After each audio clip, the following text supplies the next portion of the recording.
सुनो, जब रब किसी को अपने करीब लाना चाहता है तो पहले उसका दिल तोड़ता नहीं, नरम कर देता है। वो दिल जो सालों से दुनिया के शोर में सोया हुआ था, अचानक किसी आयत पर कांप उठता है, किसी नेक बात पर आंख भर आती है और सीने में एक रोशनी उतरने लगती है।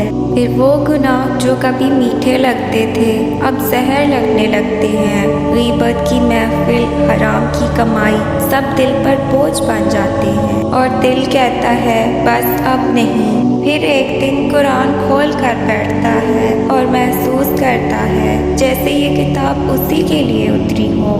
नबी सल्लल्लाहु अलैहि वसल्लम की सुन्नत पढ़ता है और आंखों से बेइख्तियार आंसू बहने लगते हैं। रब उसके कदम ऐसे मोड़ देता है कि वो गुनाह की महफिल से निकलकर अल्लाह वालों की मजलिस में आ बैठता है, जहाँ जिक्र हो, दुआ हो और जन्नत की खुशबू महसूस हो। फिर दुआ उसकी आदत बन जाती है, जिक्र उसकी सांस, नमाज से फ़र्ज नहीं दिल का सुकून बन जाती है। वो हर हाल में कहता है अल्हम्दुलिल्लाह, या अल्लाह बस तू ही काफ़ी है।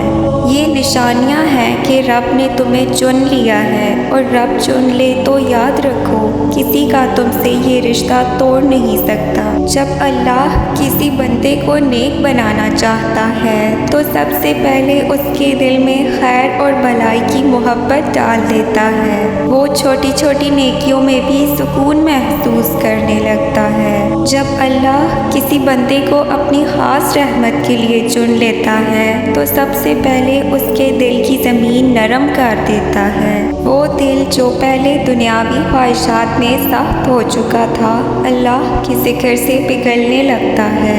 उसके अंदर भलाई की एक रोशनी सी उतरने लगती है। नंबर 1, गुनाहों से दिल की नफरत। फिर आहिस्ता आहिस्ता वो चीज़ें जो पहले मज़ा देती थी अब बोझ लगने लगती हैं। गुनाह की महफिल में बैठना, झूठ बोलना या किसी का हक मारना, ये सब उसके लिए तकलीफ देह हो जाता है। वो तन्हाई में भी अल्लाह के डर से, बुराई से बचता है। नंबर 2, इल्म व हिदायत की प्यास। अल्लाह उसके दिल में हक को जानने की तड़प डाल देता है। वो कुरान के अल्फाज को समझने की कोशिश करता है, नबी सल्लल्लाहु अलैहि वसल्लम की सुन्नत को सीखना चाहता है और उलमाए हक की मजलिस में बैठकर फ़ायदा लेता है। उसे महसूस होता है कि असल इज़्ज़त इल्म व अमल में है। नंबर 3, नेक सोहबत का इंतखाब। जब बंदा हक की तलाश में होता है,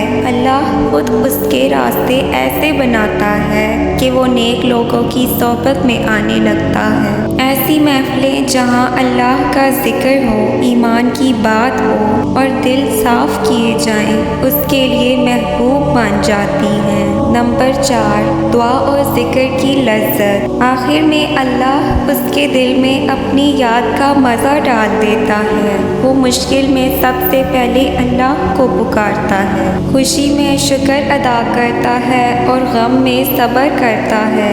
नमाज उसके लिए बोझ नहीं बल्कि सुकून का ज़रिया बन जाती है और जिक्र उसके लिए रूह की ग़ज़ा बन जाता है। ये सब निशानियाँ इस बात की दलील हैं कि अल्लाह ने उस बंदे को अपनी मोहब्बत के लिए चुन लिया है। ये सफ़र एक दिन में नहीं होता बल्कि सब्र, इस्तिकामत और दुआ से मुकम्मल होता है। जो बंदा इस रास्ते पर चलता है, अल्लाह उसके लिए आसानियाँ पैदा करता है और उसे दुनिया और आखिरत की कामयाबियाँ अता फरमाता है। अगर वीडियो पसंद आए तो प्लीज़ इसे लाइक, शेयर, सब्सक्राइब करें।